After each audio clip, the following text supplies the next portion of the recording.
When two giants with a combined knockout power that could flatten 10 mere men collide, a recipe for a sporting spectacle is created. The heavyweight division has been largely one of boxing's greatest showpieces for decades. The size, skill, and unpredictability of the heavyweight division combine to display one of sport's most awe-inspiring shows. This is part one of 3 times where giants went to battle in the boxing ring. David Tua versus Ike Ibeabuchi.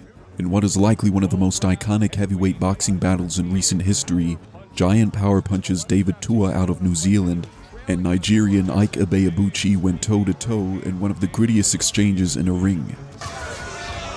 Start jab and then pump the right hand right behind it. There's a right hand from David Tua. Crowd. Ibeabuchi goes back to the left hook.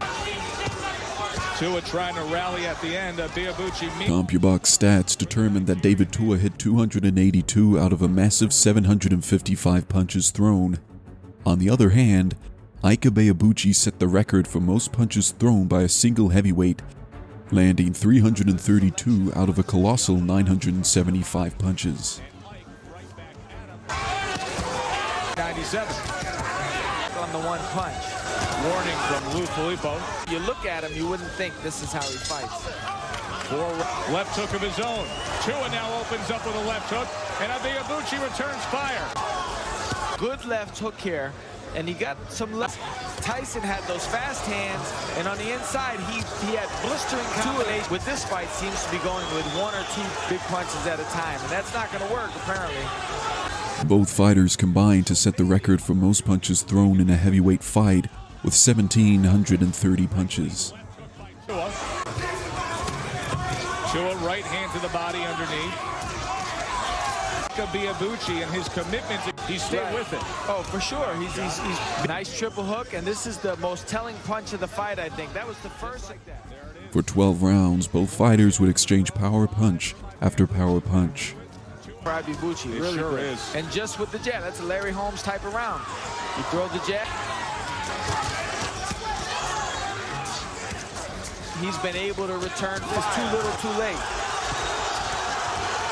Look at this exchange. Head hunting. He's not landing though. Oh, good shot. It was hook Ike that got everyone's attention. Tua lunging, looking for that left hook. Ibeabuchi still. The final exchanges of the bout highlighted the complete war that was Ibeabuchi versus David Tua. He answers him back every time. He takes all the play. Now they go swinging in the middle of the ring. That's what they needed. Nice win. Unanimous decision in favor of the new WBC International. Ibeabuchi, although defeating Tua on the scorecards, ran into serious out-of-the-ring problems and was never to reach his full potential as a future heavyweight challenger against the likes of Lennox and Vladimir Klitschko. It has been suggested that the huge amount of damage and trauma suffered to his brain in the fight in fact caused Ibeabuchi to spiral out of control. He hit me with a couple of good shots, but hey, God is my tongue. Lennox versus Shannon Briggs. This was Lewis's 3rd defense of his heavyweight title and Briggs' first defense of the lineal heavyweight belt. He won after previously defeating George Foreman via a decision. Good reflexes with Briggs, his quick hands. Lewis just looks a little tense. He's trying just a little too hard. With only 30 seconds left in the round, Briggs was able to hit Lewis hard with a quick left hand. Left hand, oh, he's got Lewis there. Lewis caught by a left hand, and he went well here.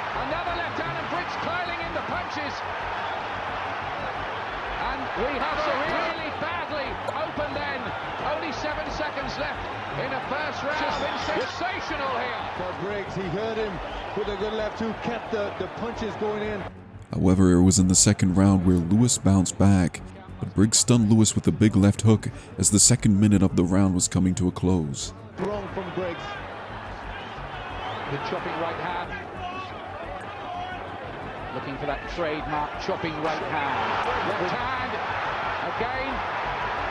Lewis looking disorganized. Unexpected angles for these punches, and Lewis is troubled technically in there at the moment.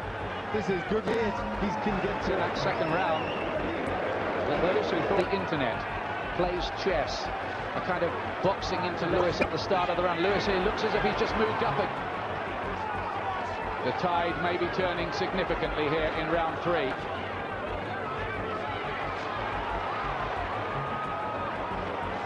Begins to look for a moment. Of the jab from Lewis, really ramrod jab. Now he's starting to get his combinations behind it. Stop of Shannon Briggs for Lewis, getting the best of the third, just starting to get his boxing jab has been the key. He started. After forcing Briggs up to the ropes, Briggs was knocked down to the ground 43 seconds into the round by a right hook from Lewis.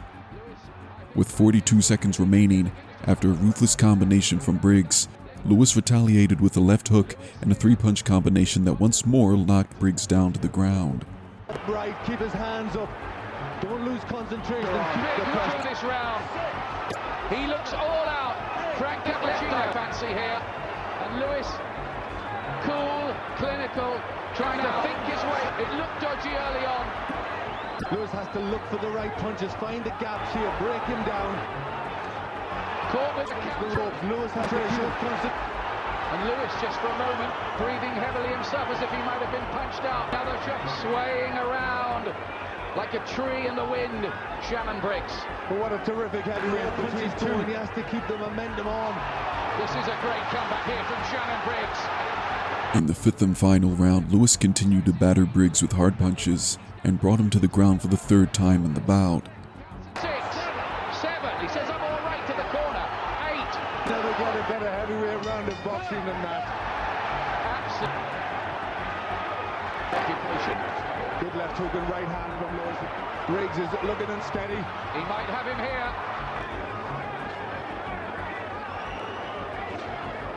Oh, and look at that right hand. Maybes for Shannon Briggs. He surely will not get up from this, will he? He's going to try his best. City Convention Centre. What courage, what heart from Shannon. Take too much more of this. He's defying boxing logic almost by still being in there.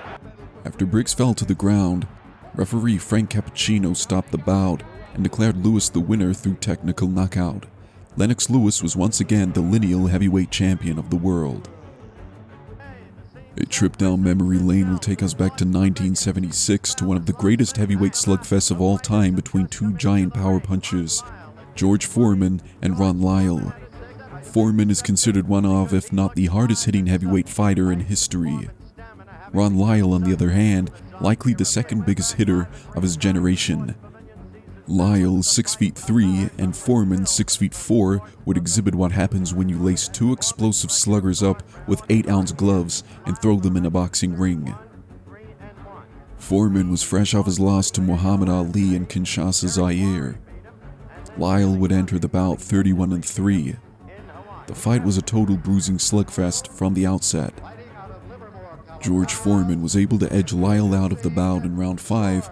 However, for 5 rounds, the boxing world was treated to two giants going toe-to-toe in a brutal exchange. Refereed around the Cincinnati and Pittsburgh area for a long number of years. Just look at this. The face of George Foreman. He's got to win. A wild, almost amateurish right as Lyle came charging out. A Lyle story, 7.5 years in Colorado State prison. Round 4 would deliver one of the greatest heavyweight rounds in history and one of boxing's greatest surprises at the time. Ron Lyle had in fact dropped Foreman into the canvas. Looking over here, Lyle to the neutral corner. Foreman rose to his feet and in return flattened Lyle after an incredible duel. Remember how invincible George Foreman looked through 40 bouts. In the second round. What's happened to him? Well, in the 15 months since Zaire, he's been relatively inactive, except for that charade in Toronto against the frightful Bod. Now Foreman fighting back. Oh, Foreman is in trouble. Lyle caught him. Now George. Now George struck back. Now. That wasn't enough for Lyle, though, with the challenger rocking Foreman once more. A minute to go in a wild fight. Just as Lyle apparently had 40 seconds left in the round. He is Lyle trying to swing back. This isn't odd. Only 10 seconds left in the round. down. Foreman goes down. Lyle.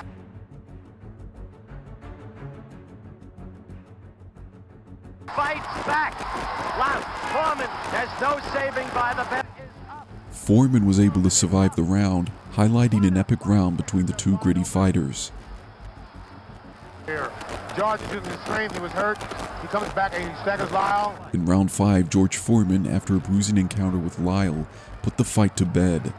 After both fighters hurled bombs at each other, it was Lyle that was unable to respond to Big George's onslaught. Punching, but the damage they've each been rendered. George falling forward over Lyle, trying to hit back. Now it's Lyle. Now it's Lyle. What an incredible fight. Utterly without skill. Just punching away. Each fighter, in turn, leaving himself open. Both men are really working here. Foreman's using his power and Lyle's waiting just too long. Him again and again and again. When it looked like George was done, it seemed Lyle had command of this everything to win. And in just a moment, we'll be back. I'm going. George Foreman post-fight quoted in saying that Lyle had hit him so hard that his entire body went numb. I think all credit should be given to Ron Lyle because he's a tremendous individual. He took some hard punches and he gave some. Thanks for watching. If you enjoyed that video, look out for part 2. And feel free to like and subscribe to the channel for more boxing content.